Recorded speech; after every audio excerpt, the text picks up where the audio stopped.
उत्तर प्रदेश के बरेली में हुई हिंसा को लेकर कल जहां एक तरफ तौकीर रजा के करीबियों की संपत्ति पर बुलडोजर एक्शन हुआ था, तो वहीं आज हिंसा में शामिल दंगाइयों का एनकाउंटर किया गया। हिंसा के 2 आरोपियों का आज हाफ एनकाउंटर हो गया, जिसमें 2 आरोपी गिरफ्तार भी किए गए।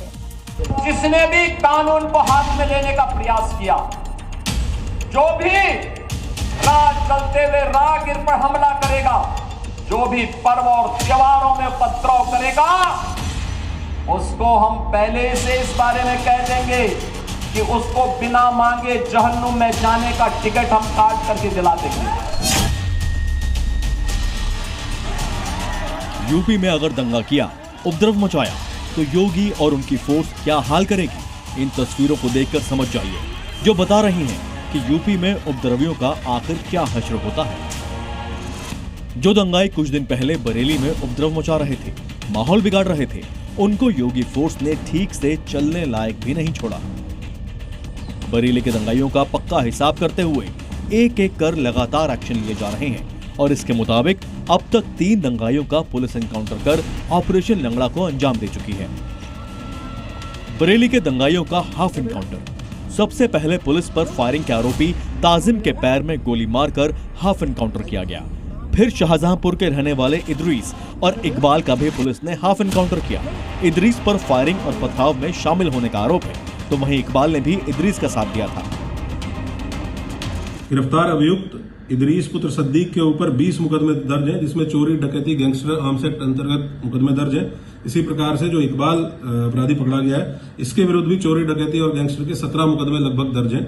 इन दोनों के पास से एक छीनी हुई सरकारी एंटी राइट गन जो मौके पे मौजूद पुलिस बल था उससे छीनी गई थी, ये बरामद हुई है। 2 तमंचे 315 बोर के अवैध तमंचे बरामद हुए हैं। खोखा और जिंदा कारतूस बरामद हुए हैं। एक मोटरसाइकिल पैशन प्लस और 2 मोबाइल फोन बरामद हुए हैं।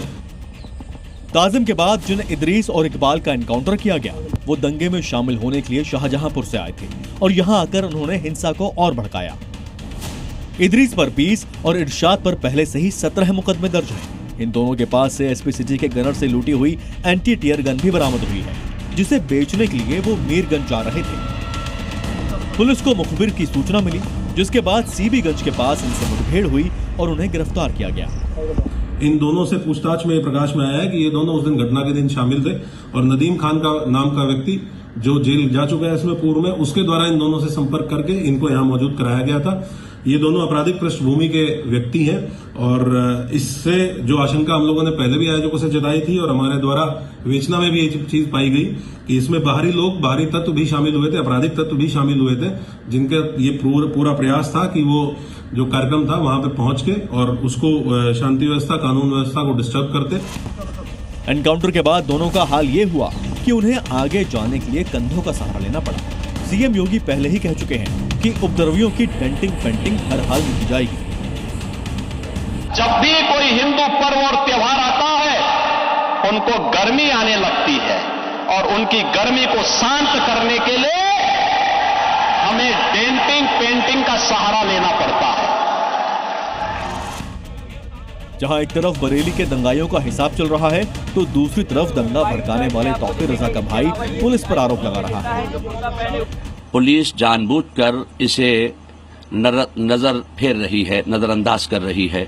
बरेली शरीफ में लगातार बेगुनाह मुसलमानों को गिरफ्तार किया जा रहा है। बेगुनाहों को थाने में बुरी तरह मारपीट कर मीडिया के सामने परेड कराई जा रही है, जिससे वो ठीक से चल तक नहीं पा रहे हैं। उन्हें खाने पीने तक को नहीं दिया जा रहा है। पुलिस अब तक इस मामले में 70 से ज्यादा गिरफ्तारियां कर चुकी है। इसके अलावा बरेली में जगह जगह दबिश भी दी जा रही है। ऐसा ही एक इलाका बरेली का आजम नगर भी है, जहां के लोग सबसे ज्यादा हिंसा में शामिल थे। पुलिस अब उनकी धरपकड़ की कोशिश में लगी है, लेकिन हिंसा के बाद से ही ज्यादातर लोग अपने घरों में ताला लगाकर फरार हो चुके हैं। आजम नगर जो कुमार टॉकीज के पीछे है, जहां पर सबसे ज़्यादा लोग इस हिंसा में शामिल थे, उस गली में हम मौजूद हैं और यहां आप देख सकते हैं जितने भी घर हैं उनके बाहर अब ताले लगे हुए हैं। पुलिस लगातार दबिश दे रही थी और ऐसे लोगों की पहचान करने में जुटी हुई थी जो कि पुलिस के ऊपर हमला करने में शामिल रहे थे। जितने भी घर आप यहाँ पर देखेंगे, यहाँ पर ज़्यादातर घरों में ताले लगे हुए हैं। पूरे जो दंगाई थे वो अपने घरों पर ताला लगाकर यहाँ से फरार हो गए हैं। पुलिस की लगातार जो है कोशिश है कि वो सीसीटीवी और फुटेज के माध्यम से इन जगहों पे रहने वाले लोगों को आइडेंटिफाई करे और उनकी पहचान करने के बाद उनके ऊपर कानूनी कार्रवाई की जाए। इसके अलावा तौकर के करीबियों पर भी लगातार शिकंजा कसता जा रहा है, जिसमें कल उसके दामाद के गैराज पर बुलडोजर एक्शन किया गया था। बरेली से प्रमोद शर्मा के साथ ब्यूरो रिपोर्ट, जी मीडिया।